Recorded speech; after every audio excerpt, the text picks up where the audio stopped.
클러스터 폭탄 사용, 세계 무기 해체의 뒷걸음. 미국은 7월 7일부터 우크라이나에 클러스터 폭탄을 제공하고 있어 키예프를 지지하는 많은 나라들 사이에서 반응을 일으켰습니다. 이 중 일부 나라는 일반인들에게 매우 위험한 것으로 간주되는 이 무기 사용을 금지한 것입니다. 워싱턴의 이 결정 이후 어떤 영향이 있을까요? 미국 대통령에 따르면 이는 매우 어려운 결정이지만 필요한 결정입니다. 7월 7일 공지에서 우크라이나군에 폭격과 클러스터 폭탄을 제공하여 러시아에 대한 역공을 돕기 위해 미국은 우크라이나를 지원하는데 새로운 한계를 넘었습니다. 나토 정상회의가 빌뉴스에서 개최되기 전에 미국의 이 공지는 키예프의 동맹국들 사이에서 어려운 반응을 일으켰습니다. 이 중 일부 나라는 일반 서민들에게 매우 위험한 것으로 간주되는 이 무기 사용을 금지한 것입니다. 그러나 조 바이든 미국 대통령에 따르면 우크라이나 군대가 동부 러시아의 참호를 통과하기 위해 많은 어려움을 겪는 동안 전쟁터의 교착 상태를 해소하기 위해 그러한 무기를 제공하는 것이 절대적으로 필요하다고 주장했습니다. 120개국에서 금지된 무기, 클러스터 폭탄은 지상에서 발사되거나 비행기에서 투하된다. 이들은 비행 중에 폭발하며 넓은 범위에서 수백 개의 작은 탄환을 발사합니다. 그러나 이들 탄환은 발사되었을 때 완전히 폭발하지 않으며 작은 지뢰와 같은 형태로 지면에 여러 년 또는 수십 년 동안 남을 수 있습니다.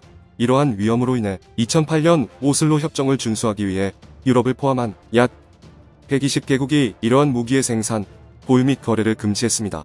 미국, 우크라이나 및 러시아는 위 협정에 가입하지 않았습니다.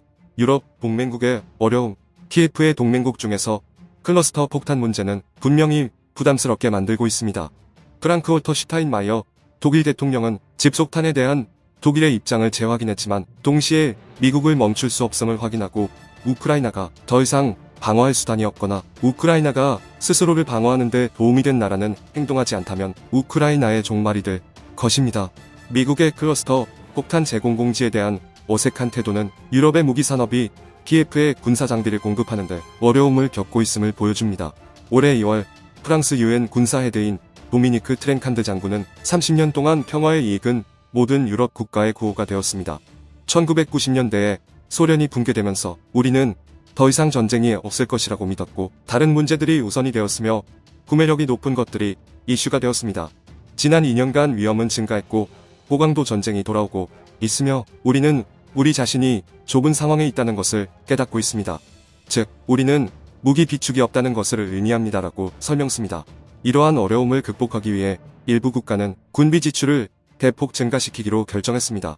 독일의 경우 그들은 군대를 현대화하기 위해 1,000억 유로의 특별 예산을 할당했으며 프랑스는 탄약 생산 라인을 재조직하고 국내로 이동시키기로 발표했습니다.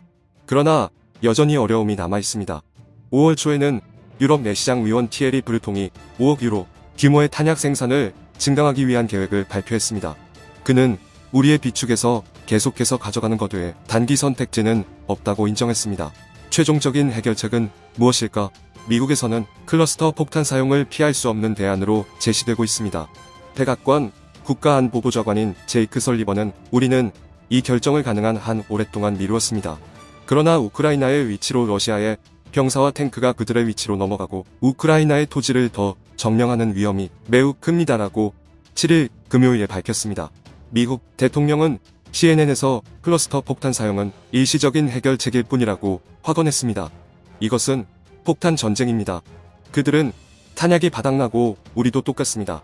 그것이 바로 왜 마침내 저는 국방부의 권고에 따라 정기적으로 사용하지 않고 이번 과도기에만 사용을 허용하기로 결정했는지입니다. 라고 발표했습니다.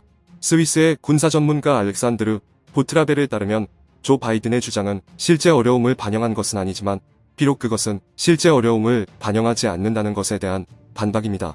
보트라벨의 전문가는 미국인들은 아직까지 탄약을 소진하지 않았지만 그들은 전략적 선택을 내놓아야 합니다. 그들이 대체할 탄약은 특정 무기와 관련이 있습니다. 그것은 조종 가능한 새로운 탄약으로 어렵게 제작되며 기능이 제한됩니다. 미국은 기존 장비를 조정할 필요 없이 빠르게 유사한 솔루션을 제시하려고 합니다. 그것이 현재 사용 중인 탄약이 매 배 효율을 가진 클러스터 폭탄입니다.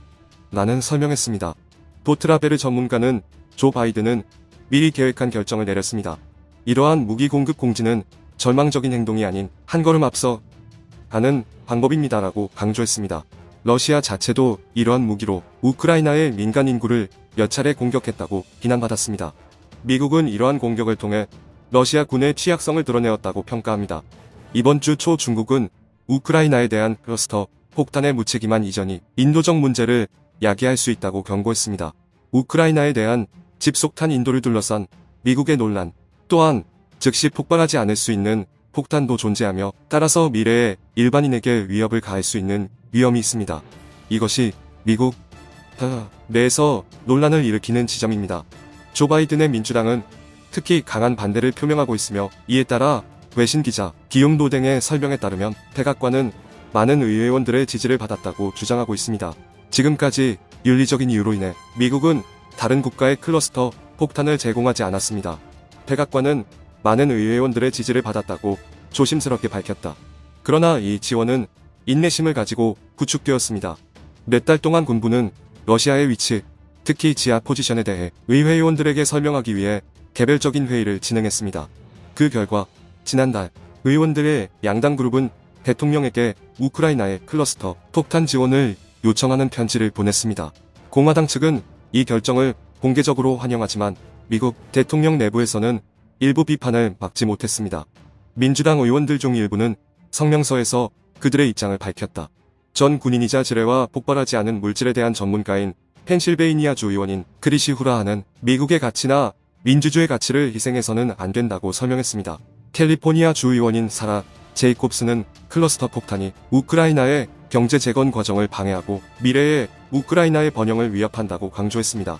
미네소타주 의원 이란 오마와 함께 제이콥스 의원은 연례 국방법에 추가 조항을 제안하여 이러한 무기를 군사지원 프로그램 범위 내에서 금지하는 것을 제안했습니다.